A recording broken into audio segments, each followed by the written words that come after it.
abala sa inyong lahat. Alam po namin na kayo po ay abala sa pinamimili. Pero hindi po kami naparito para ay inyo na magbagal. Kundi kami po ay naparito para sa inyo ay bahagi ng katotohanan at mula sa kami po ay naparito para bahagi ang salita ng Panginoon na nagmumula sa salita niya sa Biblia. At sabi po doon sa salita ng Panginoon na ang sino man maniwala, manalig at manampalataya sa salita ng Panginoon ay magkakaroon ng buhay na kalitasan. Mga mahal po namin tigabuluhan sa bagong palengke ay muli po ay kami ay humihingi na pasensya sa anumang abala po namin sa inyo. Ang hangarin po lang po namin ay mabahagi ang salita ng Panginoon. Amen. Wala po kaming balak magbigay ng anumang bagay o salapi sa inyong lahat. Kundi kami po ay magbahagi ng salita ng Panginoon. Amen. Kung ito po ay ipapahayag po namin ang katotohanan na walang iba pong pag-asa at wala pong kaligtasan na matatagpuan hindi sa salita ng Panginoon. Na sinabi nga po sa salita na matatagpuan po sa buwa at maging alin. Nasabi po doon ng lang, ayun na lang ang pag-ibig ng Diyos sa salita at ang tinutukoy kung gusto niya ka ng puso na walang iba. Alam ko na ang lahat ng dito ay nagsimula sa mga Kristo. Kaya sa Kristo na pangit na bigay ng buhay, nagpakahira at nagpapasakot para sa ating lahat. Dahil kung tayo lahat ay hindi maliligtas sa pamagitan ng kasalanan. Kung tayo po ay makasalanan, sinabi po ng salita ng Panginoon sa Roma 6:20. Ang malinaw po sinasabi ng salita niya na ang kabayaran ng kasalanan ay kamatayan. Sa kamatayan ngayon ay walang ibang purpose kundi si Kristo lamang. Na si Kristo lamang ang tanging tagapagligtas natin sa anumang ating mga kasalanan. Bakit po sinabi na tayo po ay makasalanan? Dahil maliwanag po sinabi ng Biblia na lahat po tayo ay nagkasala at walang nakaabot sa kanyang kalooban sa kalwalhatian. At malinaw po sinasabi ng salita ng Panginoon na sa Roma 6:23 na ang kasalanan iyon ay magdudulot ng kamatayan. At ang kamatayan po tinutukoy doon ay walang iba tayo mga kasalanan. Tandaan po natin mga mahal po tinapilihan sa bagong palengke. Hindi po tayo mananatiling patuloy na maging malakas. At hindi po tayo mananatiling bata. Darating ang pagkakataon na tayo po ay tatanda at manghihina. Hindi po kayo tinatakot kung sinasabi ko lang ang tunay at reality ng ating buhay. Katotohanan ng sinasabi ko po sa ito. Dating po ang pagkakataon na tayo po ay tatanda at dating po ang pagkakataon na tayo ay pupunin ng Diyos. Ang tanong sa ating pagkaharap sa Diyos, ano po ang ating sasabihin sa Kanya? Tandaan po natin, dalawa lang po ang patutunguhan ng tao. Kung hindi sa langit, ay sa impyerno. Kapag nakagawa ka ng kabutihan at gumagawa ka ayon sa kalooban ng Diyos at tinanggap mo sa tigapagligtas, at 100% po yun para makapunang langit. Ang tanong, paano kung hindi ka gumagawa ng ayon sa kalooban ng Diyos? At hindi natin tinanggap ang kaligtasan binigay ng Panginoon sa Kristo. Ayun po ang katanungan po doon na saan po tayo paroroon. Tandaan po natin, kaya na sinabi po mga nagsalita dito, na hindi naman po kayo tinatakot. Mga karila-karingaling po ang pupuntahan ng mga hindi kilala at tumanggap sa Panginoon sa Kristo.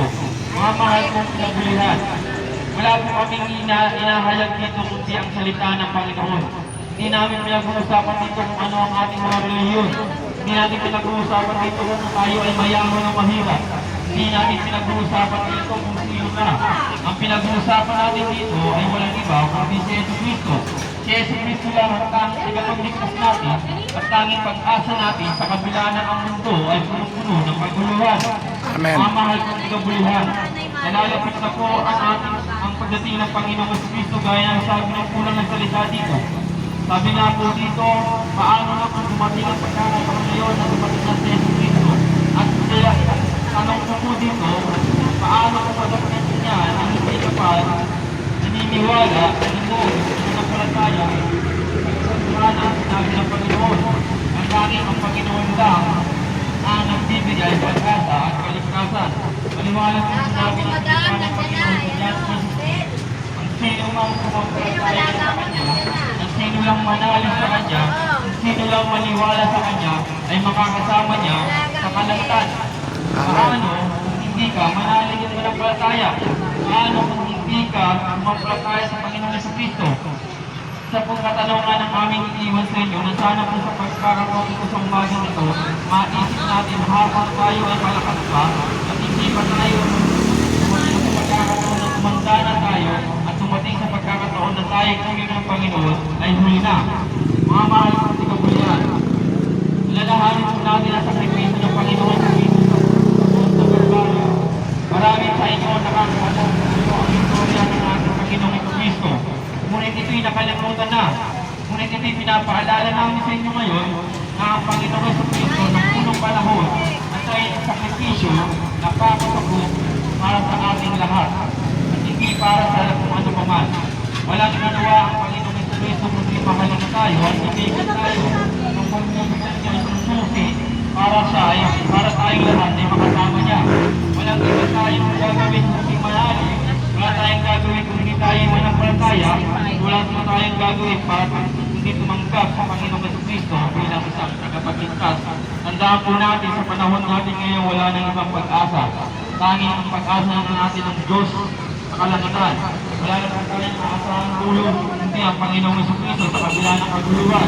Marami po tayong narinig, marami na po tayong nalalaman, marami na po nangyayari sa mundong ibabaw na katulad ng mga hindi natin inaasahan. Mga paglingkol, pumutok ng bulkan, at ngayon kaguluhan sa anumang pagdapon ng lugar ng bansa Pilipinas.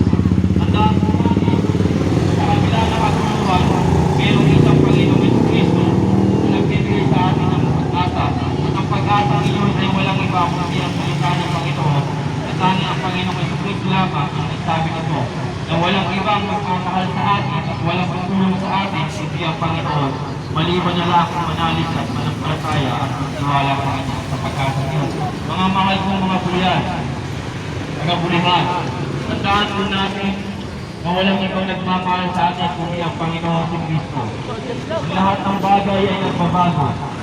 Kahit ang mga samahan natin ay nagbabago. Pero tandaan po natin mga mahal kong tagabulihan, tanging si Kristo lang ang hindi nagbago sa pag-ibig niya. Tanging si Kristo lang ang hindi nagbago at nagpulang sa ating lahat. Tandaan po natin ang mga mahal ng mga kagabulihan sa bagong palengke. Tandaan po natin na walang ibang pag-asa na magagamit tayo kundi ang salita ng Panginoon na nagsasabi sa atin na kahit kailan hindi tayo iwan at hindi tayo mawabayaan. Yan po ang mga pangako ng Panginoon Jesucristo sa ating lahat. Kung sakaling tayo ay maniniwala lang at tayo kung mananalig sa nananampalataya sa Kanya, nakakasigurado po kasi ninyo na ang pag-asa nyo ay makakatang natin. Mga mahal po, bulan sa umagang ito, tandaan po natin na ang aming mga sinasabi sa inyo ay hindi lang po namin sinasabi sa sarili namin, kundi sinasabi po namin ito ayon sa salita ng Panginoon. Sa salita ng Panginoon, walang iba na makatagpuan kasi yun ang lamang kundi ang mga salita niya at pag-asa niya para sa ating lahat. Amen. Tandaan po natin, dahil po sasabihin sa inyo lahat na mahal tayo ng Panginoon Jesucristo at kahit kailan hindi siya magbabago. Magandang umaga po sa inyo lahat at alam ko po na sa umagang ito ay nag-iwan kami sa inyo ng pagpapala at pag-asa mula sa salita ng Panginoon. Pagpalaan ko kayo mga pagkabulihan at mahal na mahal kayo ng Diyos sa pangalan ng Ama ng Anak at ng Espiritu Santo. Amen. Pastor, mag-lead ka na ng prayer. Prayer of acceptance. Bago po kami ay lumisan at nais po namin na pag-pray po kayo sa mga pagkakataon ito at sa oras na ito. Panalalain ko po kayo sa mga pamamagitan ng gabay sa inyo sa pagpapagkas. Kung narinig ninyo ang aming panalangin ito at kung ganun tumabay sa panalangin ito, Amen. para kayo ay magkaroon ng kaligtasan at magkaroon kayo ng pag-asa mula sa Panginoong Jesucristo, pwede po kayong tumabay. Kayo po ay mananalangin, Panginoong Jesus. Panginoong kami Jesus. po sa umagang ito, Kami po sa umagang ay ito humihingi sa iyo, Panginoon, ng ay kapatawaran. humihingi sa iyo ng Ano man kapatawaran. ang aming nagagawang kasalanan, Mama, magagawa pa, Panginoon, magagawa patawarin mo kami, Panginoon. Patawarin po kami. Alam po namin, Panginoon, Alam po namin, sa aming mga ginagawa, Panginoon, ay sa hindi ano tama. ang aming ginagawa. Ngayon po, Panginoon, ang magpagbigay sa amin ng kapatawaran upang ang aming kasalanan ay inyong sinisi. Patawarin kami, Panginoon, upang kami, Panginoon, ay matanggap ninyo. Dalangin po namin sa umagang ito, Panginoon, na anuman, Panginoon, na aming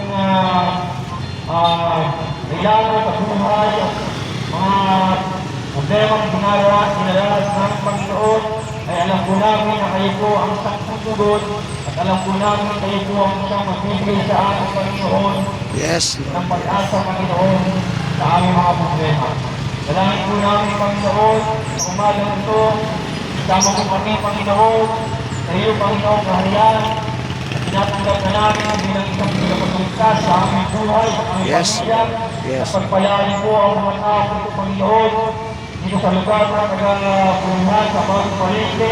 Yes. Patuloy mo silang pagpalain, hindi sila, Panginoon, na bigyan pa ng mga hanap buhay, Panginoon, upang sila, Panginoon, ay mamuhay ayon sa iyo, Panginoon.